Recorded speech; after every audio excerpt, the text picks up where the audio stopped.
I don't see Master anywhere, but there's a boy standing in front of the window. Am I still asleep? What are you sneaking around for? What? What? How is he suddenly behind me? You. He. Who are you talking about? Oh, she wasn't laughing. She was saying he.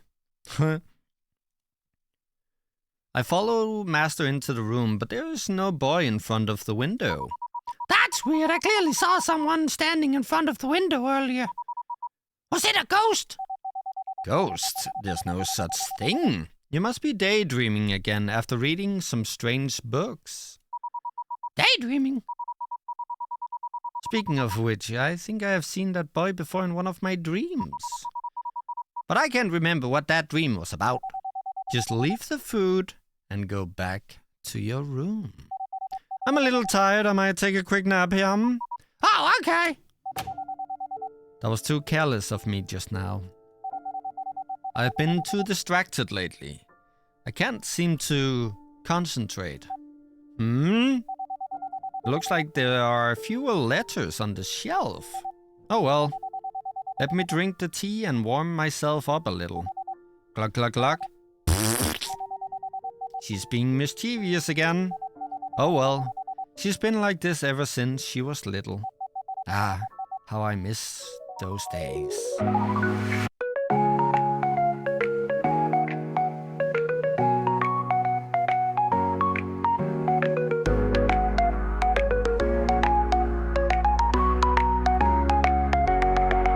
I guess I should still drink this horrible tea anyway. After all, I might never get a chance to drink the tea she makes anymore. Now even I'm concerned about what the frick is going on around here. It doesn't look like there's much time left. I've devoted so much time, yet I still don't know the correct answer. If there's still no breakthrough before the time comes, well, we'll both die. We'll be just like Spotty, dying on a long and lonely journey. And yet perhaps it is inevitable. It is our inevitable destiny, as well as that of this world. If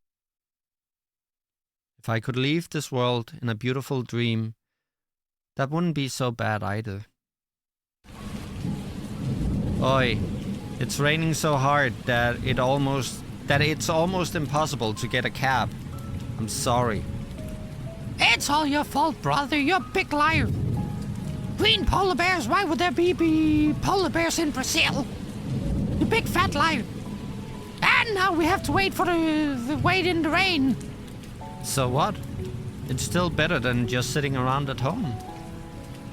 Your room is beginning to smell like mold. It's not mold, it's just the smell of Fluffy. He must still be with me somehow. Hey, stop saying creepy stuff like that. Remember to open the window when we get home.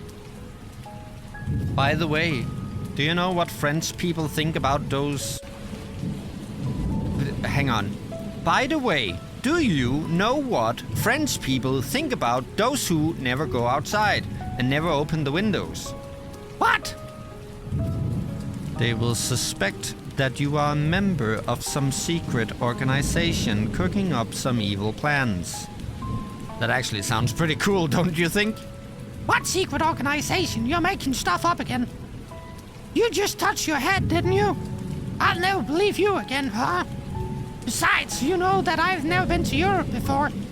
Why did Mom and Dad always take you to their meetings, but not me? That was because you were too small. I wasn't. I was only a few hundred days younger than you. All right, don't be mad. There'll be lots of chances in the future. Well, I won't be mad if you sing me a song. What? What song? Well, I want you to sing Teresa Teng's I Only Care About You for me. Oh, that's too embarrassing. I'd be okay with one of her other songs, too. All of her songs are too embarrassing to sing out loud. How about this? You give me a kiss on the cheek and Big Brother will sing for you right here, right now. Deal? Mwah. Not on my hand, on my face. Here. Wait, what? I have an hour and a half to Carlos, Alicia, the stupid cat. 부처님, 도대체 제가 뭘 With 어떻게 해야 him, with 되죠? the police. 이게 바로 나의 처형이다. Oh shit, we better get to work. So let's start off with the cat, because I'm on a time constraint here. My name is Buddy. I can't recall how long I had been alive. For many years, my life was the same. I looked for food at the shop. I don't have time for your long sentences. We're on time here. Day after day, year after year, time after time. Although there was one thing that was different. I had been getting older. I was walking alone along a small path in the suburbs. I came across an empty lot. This lot used to be a gathering place for the homeless cats around here. Not long ago, it had been circled by some yellow tape. I heard that some rich Chinese real estate developer had bought the place along with a whole lot of old residents around here. So, they would begin to build a brand new shopping center. It really didn't matter to us anyway. There were plenty of other spots for the cats. Besides, the cats that used to hang around here had rarely been seen nearby anymore. Most of the cats whom I was familiar with had died in random corners of this big city. Unlike house cats, we had to pay the ultimate price for our freedom.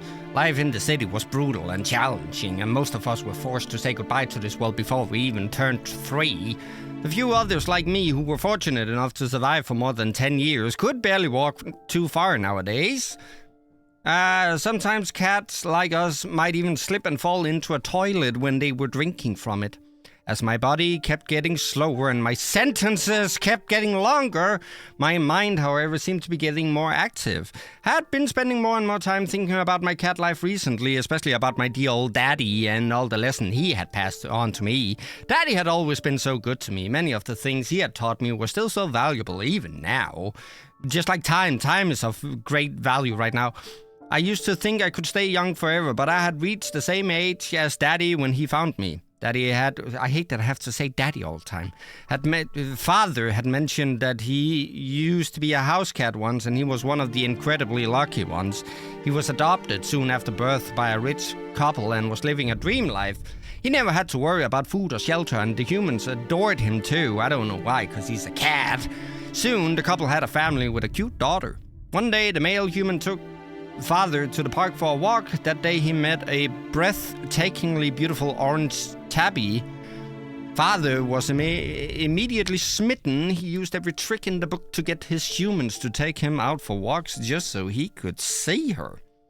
Maybe God had been blessing them as they were able to get together more and more often. At last, on the edge of the roof of this human's apartment, he and his tabby spent a whole lovely night together, harmonizing the most romantic nocturnes ever known to cats, maybe even humans. While Father was enjoying his love life, his home life was abruptly turned upside down. His lovely family of humans collapsed. Endless fights and quarrels, just like humans do. Smashed dishes and plates every single day.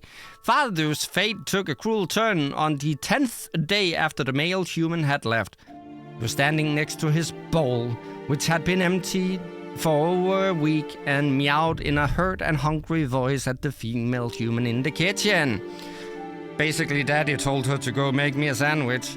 She finally exploded and threw the burning hot pan filled with boiling soup at Daddy. That was how Father lost almost all of his sight. He never saw his orange tabby again, and he never went back to that dreadful place which he once called home. I can't be stumbling over words, I don't have the time for it. When he found me in the trash pile at the market, the first thing he told me was to never trust humans. I used to feel puzzled about how Father ended up like this. However, a few years after Father had passed away, I accidentally gathered enough pieces to put together the puzzle of his fate. That same night, when Father had been enjoying his time with his orange tabby on the roof, his male human was doing the exact same thing with the female human of the orange tabbies in the bedroom of Father's home. I can see why she kicked him out. Maybe it was because the male human had been too careless, or maybe the female human had been suspicious for a while. Or it might even be because of the cat hairs that Father and the tabby had left around while they were playing. For whatever reason, the human was soon out of the bag. In the human world, besides being in heat, they had things like morals, laws, relationships, and all kinds of that sort of nonsense. The female human probably was not allowed to kick and scratch the male human, so she turned against Father, who didn't have what they called human rights. Sometimes I wondered if Daddy had ever met his orange tabby, would he still hate humans? 2 young male humans were walking towards me. I remembered them. They worked at the police station after that I frequented for my drinks. When they started to pass by me, the younger one stopped before the other one with purple hair did too. Oh, it's the two we got with the letters and whatnot. I sat down and looked at them, hoping for something unrealistic. The younger human pet my head with his hand. I could smell the alcohol on his breath. Lieutenant, are you allowed to have a pet at your place? It's too bad that my apartment is not pet-friendly. The older man looked uncomfortable. Well, I'm not good with this kind of thing. Well, just as expected. When I was a few years younger, I would always put on a cute face and meow at the humans who pet me. Now I knew for sure that even if I sucked up to them, no one would take me home. The 2 police walked further away from me in the other direction. There were fewer and fewer people on the road. Eventually, there was only me. At the end of the road, under a dim yellow streetlight, I saw a big human and a small one. The adult had a beer bottle in one hand, and his other hand kept hitting the face of the crying child. I kept walking towards them at my own pace. I was just a passerby. In this city, things like this happened all the time. No one would give a second look. That's horrible. Not even a cat. Just when I was about to walk past them, I suddenly realized that a 3rd person had joined the pair under the light from out of nowhere. It was a tall, thin, blonde foreigner in a blue blazer. Oh, here we go. The serial killer is gonna set things straight around here. He grabbed the collar of the drunk human, and he started hitting him in the same way that the drunk had just hit the child in his face. A blonde foreigner. He reminded me of several blonde foreigners who used to live around here. They seemed to have disappeared slowly, one by one. I couldn't remember the last time I had seen any of them. The foreigner pushed the drunk man. I heard the loud noise of a huge collision. A grey truck with its headlights broken drove past me, moving quickly towards the direction of the streetlight. The child stopped crying. The grey truck went past the scene of the fight without slowing down and quickly disappeared out of my sight. It was like life itself. No matter how hard one struggled and fought, life just kept going on and on. Meanwhile, we just kept getting older and older. Older than that, nothing ever changed. Other than that, nothing ever changed. That being said, this blonde young human was an exception to humankind at least.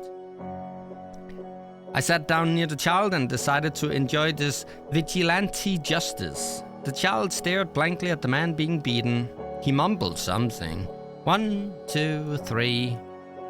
I pondered curiously for a while before I finally understood. He was counting the teeth that had been knocked out of the drunk man's mouth.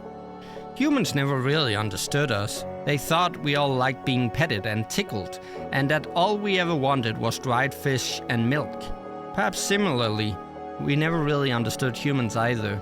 A true understanding between us was probably something that we would never be able to achieve in our lifetimes. I left those 3 humans further and further behind me. I kept walking ahead, looking for a place to spend the night. Spotty. Oh, what needs to be changed about that? Okay. Oh. Like that. Fixed it. Also, I don't have the time to read, so you're gonna have to do a lot of pausing here. They're into a small ditch with the 3 of them. A woman with short hair. She climbed out of the smoking truck. I don't know why trucks be smoking. Meanwhile, everything continued, no matter how hard. Meanwhile, we just kept getting older and older. The foreigner was still hitting the man, the drunk was begging for mercy, the child stared blankly at them, humans never really understood us, yada yada yada, with the fish and the milk, please, come on, we have a timer that we need to meet here, otherwise I'm gonna freaking die. Don't be bad, it's bad. Okay, so the child stopped crying down here. That fixed it. That's all that needs to happen to be fixed. With the before he was piss. Well, that's not necessarily good. Whoops. I don't think this is gonna be a good ending either. I don't have the time to make mistakes. We keep looking ahead for a place to spend the night. God damn it. Collision first, then the drunk man, and then, nope. And then with the gray truck here, that does nothing for anyone. Oh God, come on man. Come on man, just fix it fast. Why is nothing fixing this? Oh, for piss's sake. Okay, so... the child stopped crying. Let's put that first. Is that it? No. I need to be fast about this because the timer be ticking. Have I gotten all of them? No, I need 2. Wait, I can't get the good one. Shoot. Well, hopefully we can get a slightly better one. Why is nothing working? Okay, so it's not this one first. So this. No. Nope. Nope. Just, oh my God, I'm spending way too long on this. Why is nothing working? So this. No. Then this. Nope. Then here and there. Nope. Then here and there. Nope. Come on, man. Just give me something. Can I even get the other one? I can! Well, I'm at the best one I can get right now, so whoop-de-doo, we did that. Yay, great. That happened. Okay, next story. Hang on. Why is this one like that? Do this. There we go. Okay, so here, this does something. Key evidence, that's important. The wind was so strong that I could barely open my eyes when I came out of Officer Mignon's home. I held the recorder in my hand as tightly as I could. It was the final lead that Officer Mignon had left for us. It was also the only evidence that could prove Lieutenant Kang's innocence. Lieutenant Kim had been behind everything the entire time. No wonder he wouldn't let me get anywhere near the case. I would never have expected that I would be living in a movie thriller about traitors in the police force. Put the recorder into the back pocket of my pants when I sensed somebody looking at me from a nearby building. I looked up just in time to see a dark shadow moving away from the window. I had a bad feeling, so I started running. No matter what happened, I had to take the evidence to the police station and hand it to someone I could trust, which was nobody. On my way back to the station, there was a pedestrian bridge. A bridge made of pedestrians? At the other end of the bridge were some woods. I could see 9 amateurs hiding in the shadows of the trees staring at me. One of them had just turned off his flashlight. Their weaknesses were out in the open. So they were the people who Lieutenant Kim had sent after me. No, maybe they had been sent here to kill me. Perhaps the shadow I had seen earlier in the window saw me leaving, and they had realized that I might have something on them. Even still, these losers were no match for me at all. Fine, come at me. I might as well just send them all into jail. I stomped my right foot hard on the ground and dashed across the bridge in a zigzag. I heard 16 gunshots, but by the time the bullet casing fell to the ground, I was already hiding high up in a tree in the woods. Oh. The mob beneath me was panicking. After all, they were just a bunch of pathetic lackeys who had no formal training. Some of them were even stupid enough to turn their flashlights back on, exposing their positions. I had always thought that the police were a symbol of justice. Never would I have ever imagined that one day I would be fighting against them. But I knew better now. It didn't matter who the opponent was. What matters was that time... Okay, justice will prevail. I checked again to make sure the recorder was still tucked safely in my back pocket, then I held my tail in my palm. I leapt forward from the tree and pounced. Blah, blah, blah, blah, blah. on 3 men under the cover of the rustling leaves. These idiots all had their flashlights on. One was wearing a Hawaiian shirt, another was in a pair of beat shorts, and the last one was in a leather jacket. Do I have to switch the clothing around? All 3 of them fell, one after another. There were 6 other men nearby. I climbed back up the tree. I repeated the attack several times. Soon I had taken several of them out. A bullet grazed me near my back pocket. I could feel the burn on my butt. I reached for my back pocket. I jumped down out of the tree. The 9th man was also taken out after I hit him in the same acupuncture point. The bullet had punctured my back pocket. The recorder I had put inside it was smashed into pieces and scattered all over the grass. Damn it. I was too careless. I thought it was the 9th man who had fired at me, but I realized that he wasn't even carrying a gun when I had come down off the tree. So there was someone else who had taken the shot. I looked around. I couldn't see any sign of a 10th person. Wherever it was must have been someone good. And they might have already left the scene. The only purpose must have been to destroy the evidence, not to kill me. They must have had a total confidence that even if I had told someone about what I had witnessed and heard in person, no one would ever believe me. Now I had lost my only concrete evidence. Damn it. How could I have let this happen? I punched a nearby tree out of frustration. I hit it so hard that a few birds' nests fell out. I heard birds chirping in panic above me and the sound of their wings flapping. Please, Buddha, please guide me. I'll try my best, but I'm on a time constraint. If I can avenge, vengeance, and with the and that happened, and poof, and shooting, and safety, and yes. Okay, so, obviously, that one first. There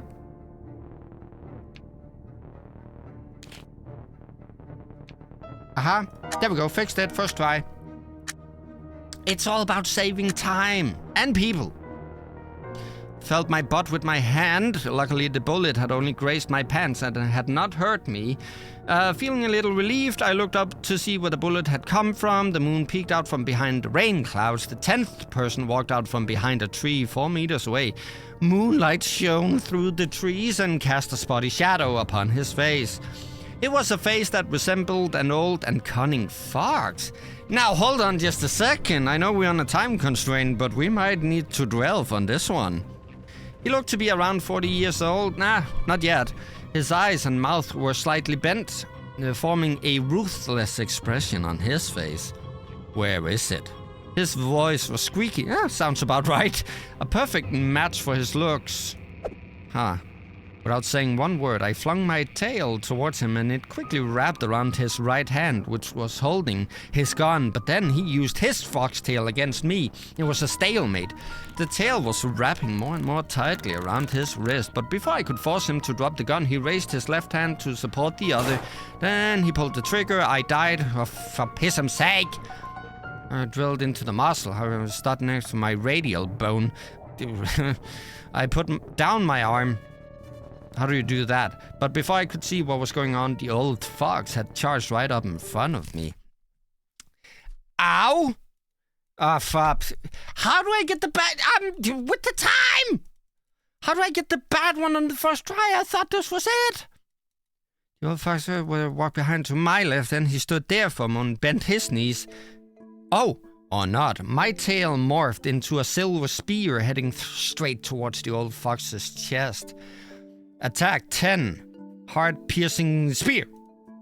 The old fox must have never expected that a blind foe could still fight back. He probably regretted not killing me when he had the chance, but his chance was gone. The tail went through his heart, and he could only let out a gasp. Then he fell to the ground. He was dead. I stood back up, wiped the blood off my face so that I could see a little, albeit not well. Despite my mostly red, limited field of vision, I jumped up the tree and fetched the recorder from the bird's nest. I couldn't delay for one more moment. True that, I continued running towards the station, hoping that nothing else would go wrong. Oh! Oh, beautiful heavens! Okay, did that. Don't have the stars, but that's not important right now. An exquisite sofa. Ooh. An 85-inch TV? Hell yeah. A high-end being colored wooden floor, or beige colored wooden floor. It's not actively being colored. Several bloody teeth were scattered on the ground. The morning sunlight shone through the windows and bounced off of those teeth. I was in a luxurious house that was in a gated community 20 kilometers away from the Busan police station. The house was also the home of a former colleague. Kim was crouched in the corner and his hands were tied behind him with rope. He hadn't slept the whole night, which left him with dark circles under his eyes. I had only given him one choice. Tell the truth about what happened 6 years ago and confess that he had been the rat. Until he did, I promised him that I would put him through a living hell. There were many parts of a human body that could be pulled out, besides the teeth. Fingernails, eyeballs, whole limbs, penises. Compared to what my colleagues had suffered at his hands, none of those even compared. The only problem was that I might not have enough time. Speaking of that, I heard a loudspeaker screech when someone turned it on outside. "Lieutenant, surrender now, you've been surrounded, we are here for you too, let's talk about this." It was the voice of the sergeant from Unit 3. He was nothing but a useless, ass-kissing pretty face. About an hour ago, the police had surrounded this house. The so-called lieutenant of Unit 3 rescue mission was being carried out by Unit 3 themselves. After 3 minutes, we don't have 3 minutes, of pointless negotiation, the sergeant sent in 4 of his men with assault rifles and smoke grenades, hoping to take back the hostage by force. What an idiot. 2 of those men were promptly knocked out and laid down by the wall, while the other 2 had to jump out of the window to escape. The room was a complete mess, as it had been through an airstrike. The sofa and the floor were riddled with bullet holes. A tropical fish tank only had half a piece of glass left stuck to the frame. The exotic fish were lying on the floor and had been stepped on numerous times. They now looked vaguely like a ball of Korean Yes, of course, I was pretty sure that Lieutenant wouldn't mind these minor inconveniences. I leaned my back against the wall and sat down beside him. I turned on the TV, which miraculously hadn't been hit even once. The news reporter was talking about some prison break that had happened at Hong Kong Central Prison. Tons of strange things had happened there. I remembered that it had been almost a year since Hong Kong had been hit by a huge earthquake. Since the hypocenter of the earthquake had never been located, it had become a sensational piece of news around the world. The reporting on the earthquake had gone on for over 6 months, lasting from when it first happened until the reconstruction. Eventually, it became quite annoying. The news today seemed much more intriguing. There happened to be a name that I knew in the fugitive list. Pai, who was infamous even in the global police community, he was someone who had a unique sense of justice of his own, and he scared many perverted criminals shitless. The reporter said that Pai and his accomplices' getaway car was found at a port after their escape, which meant Pai had very likely fled to some other country. Interesting. I lit a cigarette. The sound from the TV seemed to dissipate along with the faint smoke. My thoughts drifted back to the past. We don't have time to dwell. I started thinking about what was later referred to as the W620 incident. 6 years ago, I had just joined Criminal Investigation Unit 2 as a rookie. I was the kind of person who would talk about justice all the time despite having no experience whatsoever. Come to think of it, I had been exactly like the other guy. At the time, a new major had just been assigned to the Busan police precinct. To make a show of force, the new mayor announced an unprecedented campaign that was both bold and ambitious. It was called Operation White Bay. The goal of the operation was to clean up the violent gangs around the Busan Bay area and eliminate all of their illegal activities. If necessary, the police were given permission to shoot on sight if they felt endangered, and there would be no consequences. Back then, Busan's gangs weren't even remotely as powerful as they would become. As a result, they went through the darkest period that they had ever faced. In less than 2 months, their operation had been reduced to 1/10 of their peak. Was the code name for the final mission during the whole operation. The mission was assigned to Unit 2, my unit. It was the night before the mission, and as a rookie cop, I felt ecstatic. I kept thinking about how I could finally be a defender of justice. To make sure the mission would go perfectly and to show off in front of our beautiful lieutenant, I went to go scout the location alone without authorization.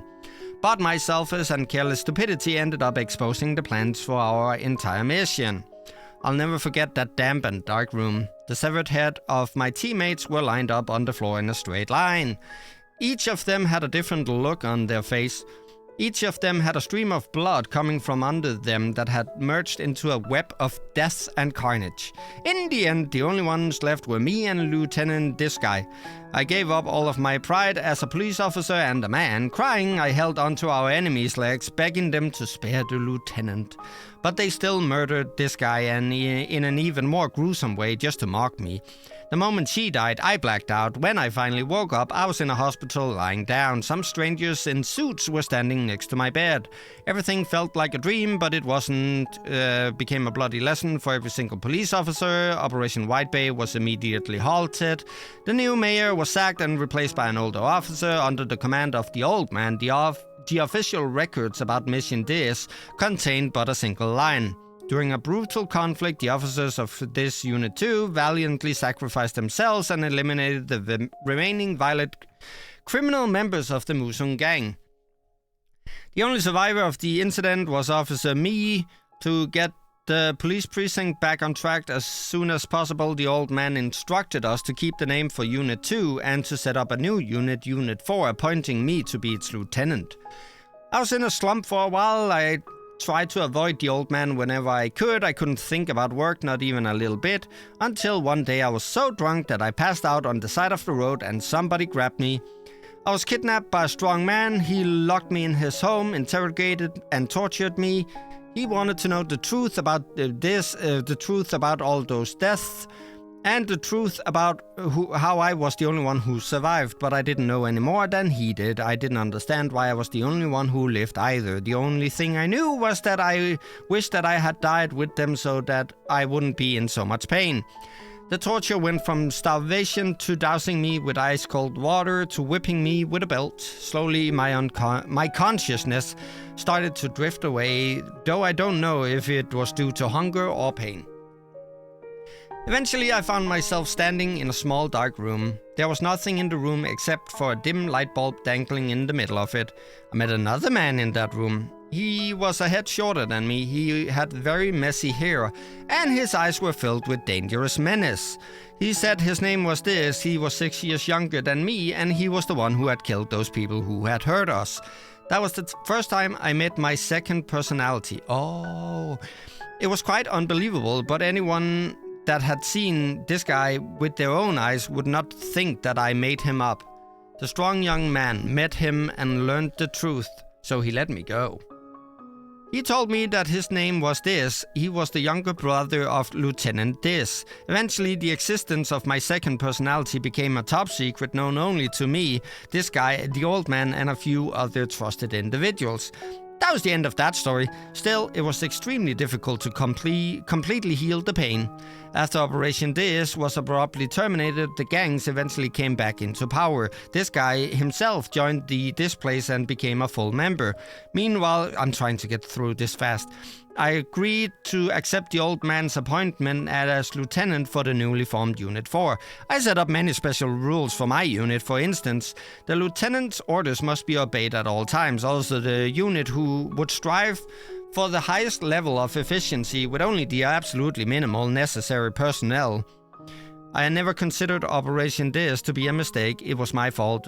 I should not have acted on my own without authorization. Yes, this. I was the one who had caused the death of the lieutenant and everyone else. Justice wasn't something you could just talk about. Justice that couldn't be defended was no justice at all. I made a scrapbook. Jesus Christ, you talk a lot. scrapbook of everything I could find about the operation, Unit 2, the mission this. Every once in a while, I would look at the book and keep reminding myself what I had to do. For the past 6 years, I'd been living through the memories of my colleagues and the guilt I felt for them. Then last week, I happened to notice a tattoo on the arm of a drug dealer in the Dis gang. There was only one photo left from Mission Dis. I had seen that photo several times, and I could remember every single detail in it. At the scene where the mission had failed, there were police, medics, bodies, the crowd. There was one person in the crowd who had his back towards the camera. He had the exact same green python tattoo on his arm. And he was talking to Lieutenant Kim. 6 years ago, Kim had only been part of Unit 3 for less than 2 years. Still, he was a senior to me. Although he was only a junior officer, he had somehow solved a number of cold cases all by himself, which had caught the attention of the higher-ups. Soon after the mission, during the initial personnel change, the lieutenant of Unit 3, who had been in competition with Lieutenant Diz for the captain's position, was promoted to lead the entire criminal investigation department. Kim was naturally selected as the successor and became the lieutenant of Unit 3. I suddenly realized I had ignored one thing all along. Yes, my time constraint.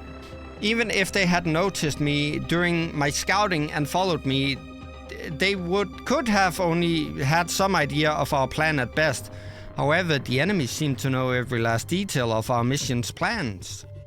The plan had been leaked by a rat on the inside. I began to hunt for more evidence as soon as I had that breakthrough. However, Kim had somehow learned of my investigation as well, so he had thrown the first punch. The screeching of the loudspeaker pulled me back out of my memories. Kang, are you crazy? Have you forgotten the oath you took when you were sworn in? The old man's voice echoed outside the house. How could I have forgotten? If it weren't for that oath and my remaining faith in the people with those uniforms and badges, I wouldn't have let Kim live until now. Nevertheless, it was time for it to finally all be over. I stood up and walked out to the closed curtains. I grabbed Lieutenant by his collar. Bullet hits flesh. Lieutenant Kim fell to the ground in front of the window. A sudden breeze coming through the window blew the curtains open. It was a perfect day for the sniper. I heard very unnatural bird chirping coming from a distance. It must be an operation signal. I put down my gun. Blood was gushing out of Lieutenant Kim's body. However, nothing happened after the signal. Perhaps they realized that whatever plan he and his men had cooked up, it was already too late. Tears were running down my face, but I didn't feel the joy of vengeance. Instead, I could feel my heart being drowned with a dreary emptiness. How is this story so long? I suddenly saw my younger self from 6 years ago. It was at the of the police academy. I gave a salute and swore my oath. I will, to the best of my power, prevent all offenses against people and property. But pests were not people. The emptiness slowly turned into exhaustion. Complete 75% of the album. I high-fived this guy in the dark. I walked to the corner of the dark room and sat down. I lit up a cigarette. I no longer cared about anything that happened in the outside world. I didn't regret any decision I had made, but for some reason I still have to flunky-dunk everything here. This was my justice. And I have to change that around. Seems like he accepted it. So why do I... Oh my god. Okay, so you fell, and then this first, and this. There we go. And I don't have time to read. He talks way too much. I'm on a timer here.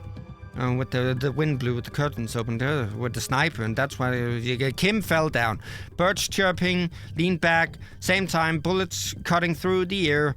Left arm, still able to give me a severe injury. I fell to the ground, consciousness. Hey, don't, I said. I couldn't stop him. Things went out of control. Piss. That means I have to freaking... this. Solved it. Nope. This. Nope. Okay, hang on. What about, this? Nope. What about... There we go. Solved it. Though when I heard the sound of the bullet cutting through the air, too late. There was no time to dodge.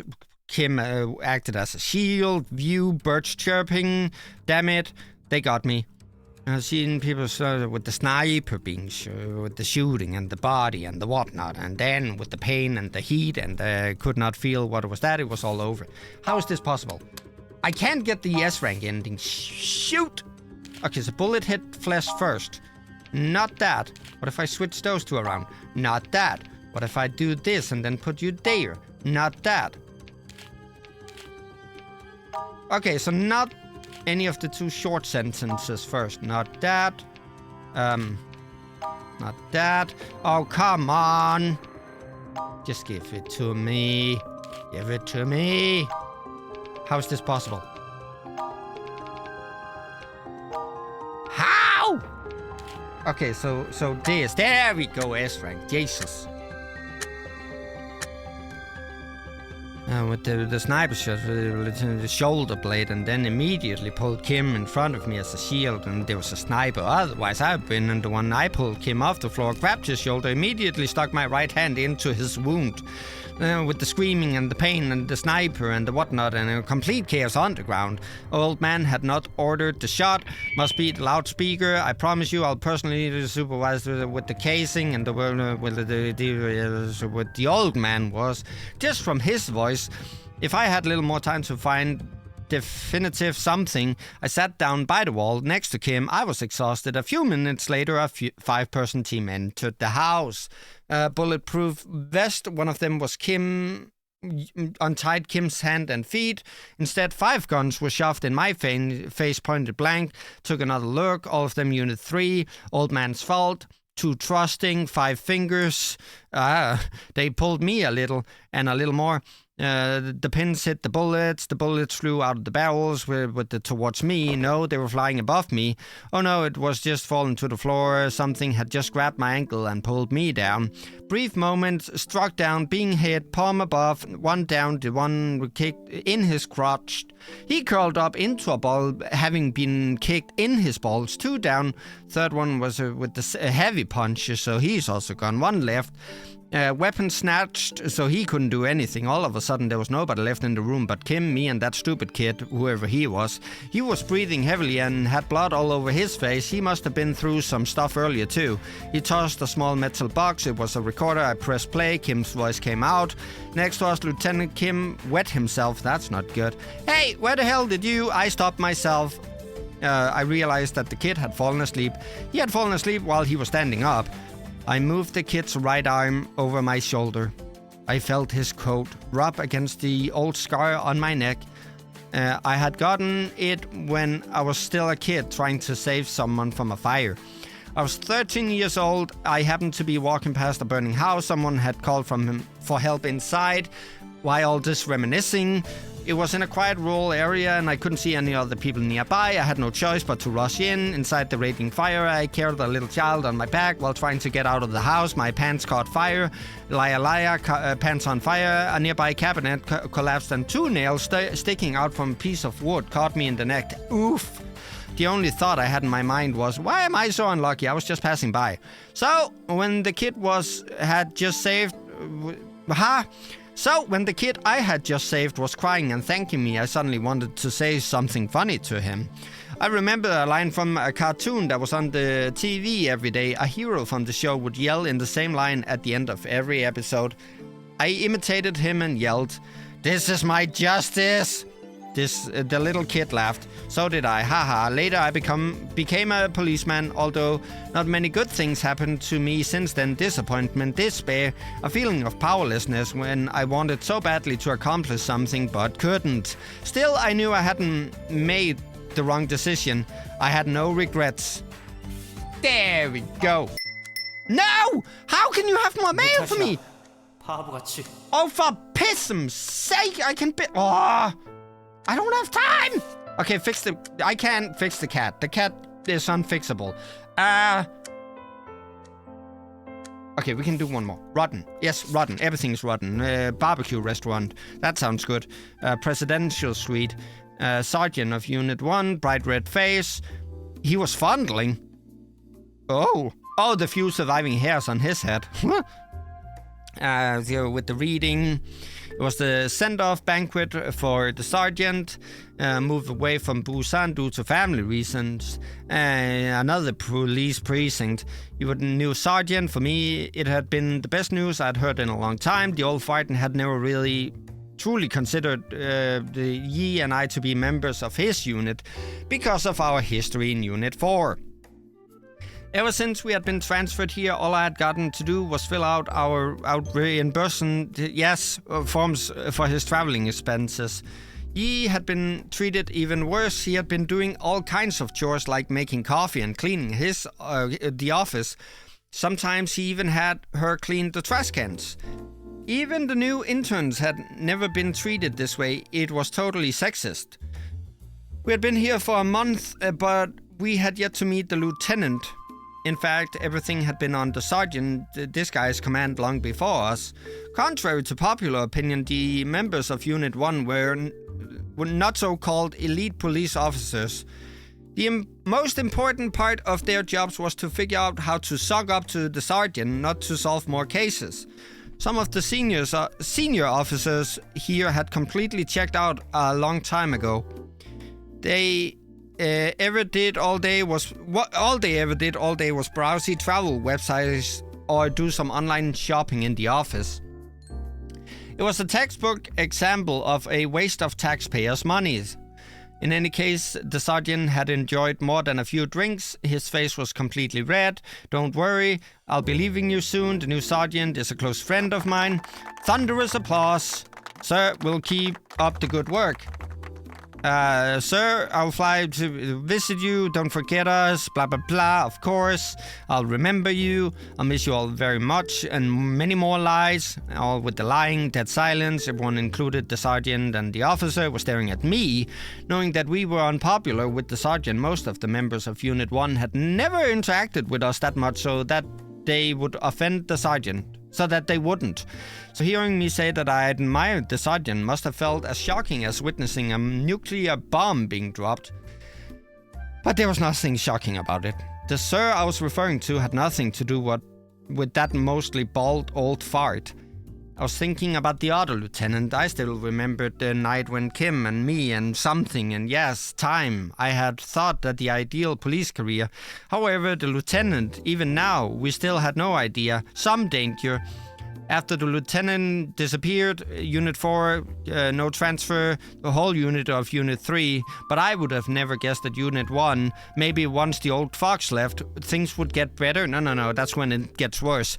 Maybe I would still have a chance to be a real police officer, who knows? I was feeling dizzy, me too, from all this fast reading.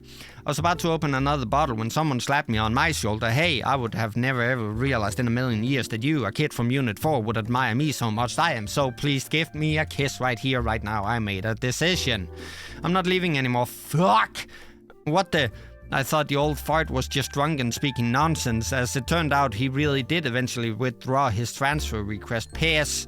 Okay, so that's what we gotta fix in this one. We gotta make the old fart leave. I should have not said that to him. Yeah, I'll see if I can fix it. Blah, blah, blah. Here we go. Fast. First try.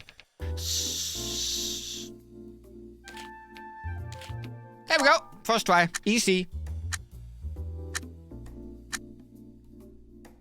That silence, everyone including with the staring at me. What do you say? Finger in front of my eyes. I said I'll miss you all when I leave you and Captain Gong, and that's probably it. See, I fixed it. I slammed the empty bottle. The moment when I felt the sweet, I felt like a huge burden had finally been lifted off of my back. That's good. See, I fixed it. I turned my computer, then I printed it. First thing the new sergeant would see, my desk. I kept staring at the phone, completely at a loss. I imagined the phone. I tried to imagine. A lot of imagination going on, but the phone never rang. It was all just in my head. I couldn't understand why he would simply disappear without ever leaving us a message. Even if he had run into something that had forced him to leave, why wouldn't he come to discuss it together with us? Maybe we had never been as close as I had always thought. My own justice... Ending unlocked, something, this guy, rank A. Fuck, that's not good enough. So this. Nope. So, this. Nope. So, wait. Okay, well, it's the best we can do for now. And it's also the last we can do for now. I'm gonna end this episode here before time runs out. And hopefully we can do everything in the next one before we die. But for now, thank you so much for watching. I hope you enjoyed it. And I hope to see you in the next one. All right, I'm out.